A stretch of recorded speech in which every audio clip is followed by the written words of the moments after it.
The Vatican Secret Archives, one of the most secretive and misunderstood institutions, contains centuries of forbidden knowledge. The secrets hidden inside might just rewrite everything we thought we knew about history, UFOs, religion, and power. We're talking ancient letters, forbidden books, political deals, and records the public was never supposed to read, maybe even proof that aliens exist. But why are these archives secret? Well, because for centuries, only the highest-ranking members of the Catholic Church could access it, not even scholars could get a glimpse. And what's inside contains over 12 centuries of unfiltered, unedited church history.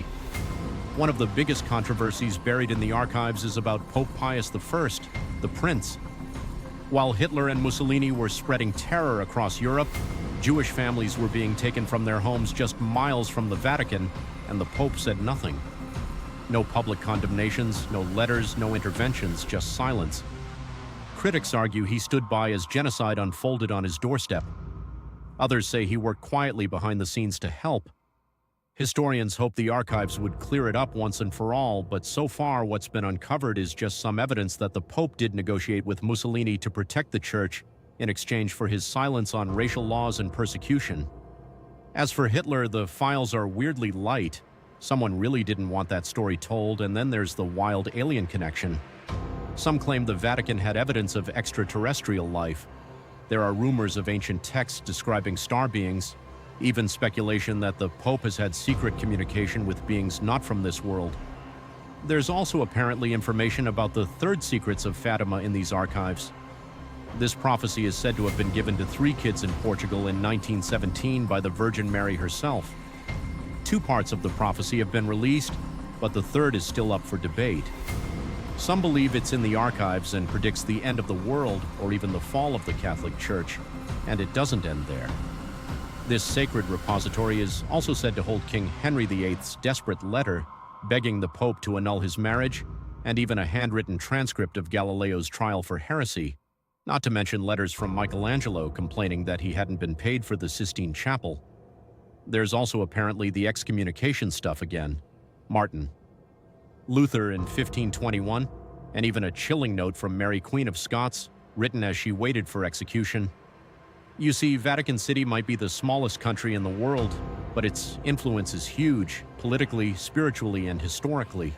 And under it all are these archives, 50 miles of shelves the world was never supposed to see. So what exactly is locked away in this holy fortress of forgotten knowledge? Personal letters from emperors, 2 in king's documents, detailing centuries of corruption, scandal, and cover-ups, and even rumors of ancient grimoires like the Grand Grimoire, a book so infamous it's said to contain rituals to summon literal demons.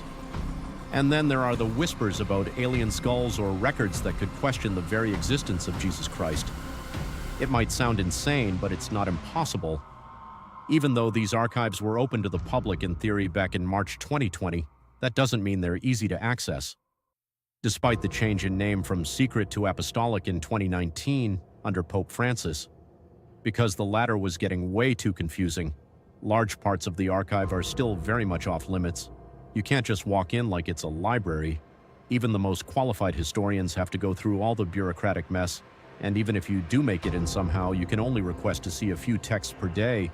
You also need the exact reference numbers, everything's in Latin or Italian, and there's no digital index. It's pretty much like trying to find a needle in a haunted haystack. So why even open the archives at all? Some say it's about transparency, others think it's damage control. The Catholic Church has faced wave after wave of scandal. Maybe releasing the archives is their way of rewriting the story on their terms, of course, but